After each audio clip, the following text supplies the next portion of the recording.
আসসালামু আলাইকুম প্রিয় দর্শক, আশা করি আপনারা সবাই ভালো আছেন এবং আল্লাহর রহমতে আপনাদের দোয়ায় আমিও ভালো আছি। আজকে আমরা জানতে চলেছি হযরত বিলাল রাজি আল্লাহ তালা আনহু এর জীবন কাহিনী। তিনি সৌদি আরবের মক্কা নগরীতে জন্মগ্রহণ করেন এবং আমরা আরও জানতে চলেছি যে তিনি কিভাবে বা ইসলাম ধর্ম গ্রহণ করেছিলেন। তো আর বকবক না করে ভিডিওটি শুরু করা যাক। বিলাল রাজি আল্লাহ তালা আনহু তিনি ছিলেন জাতিতে একজন আফ্রো আরব। তার পিতার নাম রাবা এবং তার মাতার নাম হামামা। তার পিতা একজন কৃতদাস হলেও তার মাতা ছিলেন একজন শাহজাদি। এবার আপনারা বলবেন যে শাহজাদি কেমনে কৃতদাসের বউ হলো? এটা জানতে আমাদের একটু পেছনে ফিরে যেতে হবে।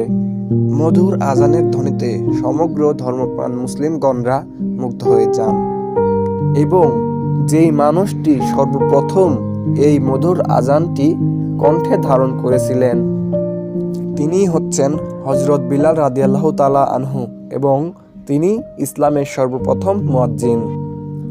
এবং জানবো তিনি ইসলামের জন্য কতটুকুই বা লড়াই করেছিলেন। আমাদের শেষ নবী হযরত মুহাম্মদ সাল্লাল্লাহু আলাইহি ওয়াসাল্লাম জন্মগ্রহণ করেন 570 খ্রিস্টাব্দে। ঠিক সেই বছরই আবিসিনিয়ার বাদশাহ আব্রাহা হামলা করেন মক্কা নগরীতে। আব্রাহার সেই বিরাট হস্তি বাহিনীর সামনে মক্কাবাসীরা আতঙ্কিত হলেও আল্লাহর ঘর আল্লাহ নিজেই রক্ষা করেন। অতঃপর পুরো হস্তি বাহিনী সহ আব্রাহা পরাস্ত হলো এবং এই ঘটনাটা আমাদের পবিত্র কোরআনের মাঝে সূরা ফিল এ উল্লেখ করা হয়েছে। আরবি ফিল অর্থ হলো হাতি। অতঃপর যুদ্ধে পরাজিত হয়ে আব্রাহার সমস্ত বাহিনী পালিয়ে গেল। যারা পালাতে পারল না তারা আরবদের হাতে বন্দী হলো এবং এই বন্দীদের মধ্যে ছিলেন একজন মেয়ে, আর তিনি হচ্ছেন হযরত বিলাল রাদিয়াল্লাহু তাআলা আনহু এর মাতা হামামা। হামামা ছিলেন স্বয়ং আব্রাহার ভাতিজি, কিন্তু ভাগ্যের ফেরে হলেন দাসী। সম্ভ্রান্ত কুরাইশ বংশের এক ব্যক্তি খলফের ঘরে স্থান হলো বাদী হিসেবে তার।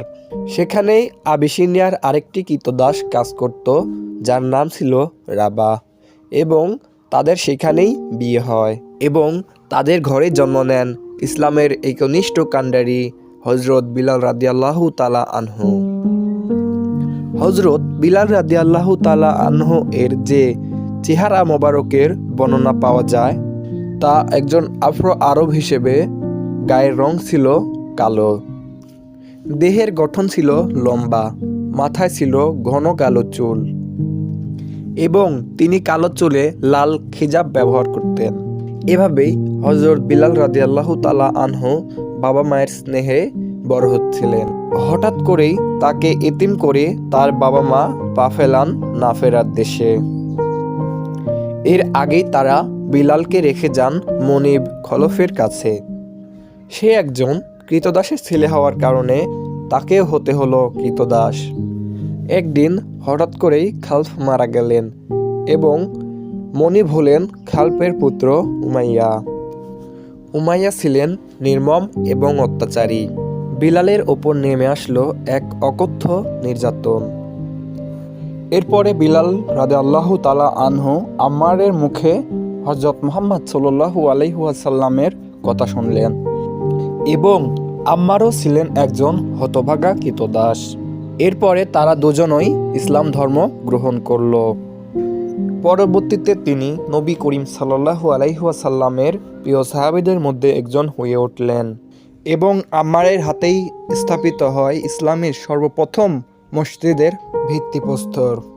অতঃপর তারা যে ইসলাম ধর্মটি গ্রহণ করেছে এটা আর চাপা রইল না এবং বিলালের ওপর বাড়ানো হলো আরও অনেক বেশি অত্যাচার।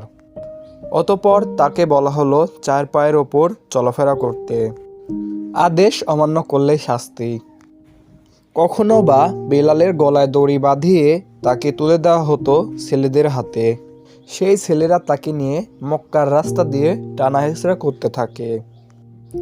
অতঃপর অজ্ঞান হয়ে যান বিলাল এবং জ্ঞান ফেরার পরে উমাইয়া তাকে লোভ দেখান ইসলাম ধর্ম ত্যাগ করলেই তাকে আবারও শাস্তি মাফ করে দেওয়া হবে। কিন্তু বিলাল তার আদর্শ থেকে সরেন না, কারণ তার কাছে পানের থেকেও তার আদর্শ বড়।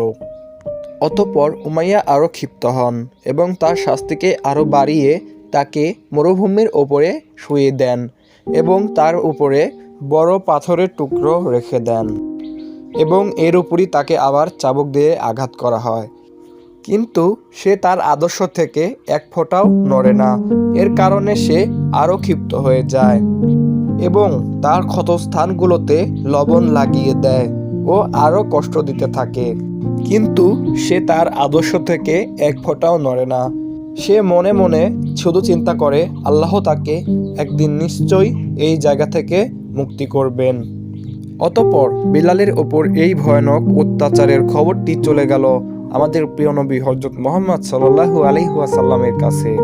এটা শুনে কেঁদে উঠল নবী করিম সাল্লাল্লাহু আলাইহি ওয়াসাল্লামের অন্তর এবং তিনি ভাবতে লাগলেন কি করা যায়।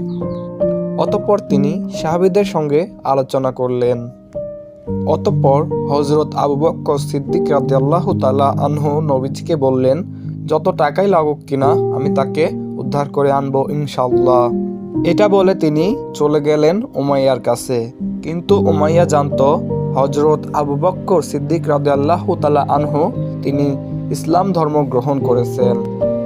তিনি বুঝতে পারলেন আবু বকর বিলালকে ক্রয় করে মুক্ত করে দিবেন, তাই তিনি তার প্রস্তাবে রাজি হলেন না। হতাশ হয়ে আবু বকর সিদ্দিক রাদিয়াল্লাহু তাআলা আনহু ফিরে এলেন। এরপর এগিয়ে এলেন নবীজির চাচা হযরত আব্বাস রাদিয়াল্লাহু তাআলা আনহু। তিনি বললেন, যেহেতু আমি এখনো ইসলাম ধর্ম গ্রহণ করিনি, সেহেতু সে আমার কাছে বিলালকে বিক্রি করতেও পারেন। আর হলোও তাই, কিন্তু তাকে অর্থ নয়, গোলামের বদলি গোলাম দিতে হবে। তাই সে পেল এবং এই প্রথম হযরত বিলাল রাদিয়াল্লাহু তাআলা আনহু মুক্তির স্বাদ পেলেন। রাসূল সাল্লাল্লাহু আলাইহি ওয়াসাল্লাম এর সহচর্যে তার জীবন বদলে গেল একদম নতুনভাবে। প্রিয় ভিউয়ার্স, ভিডিওটি আজকের মতো এখানেই শেষ এবং ভিডিওটি যদি আপনাদের কাছে ভালো লেগে থাকে অবশ্যই একটা লাইক এবং কমেন্টের মাধ্যমে আপনার প্রিয় মতামতটি জানিয়ে যাবেন এবং আমাদের পাশে থাকার জন্য চ্যানেলটি সাবস্ক্রাইব করে রাখবেন।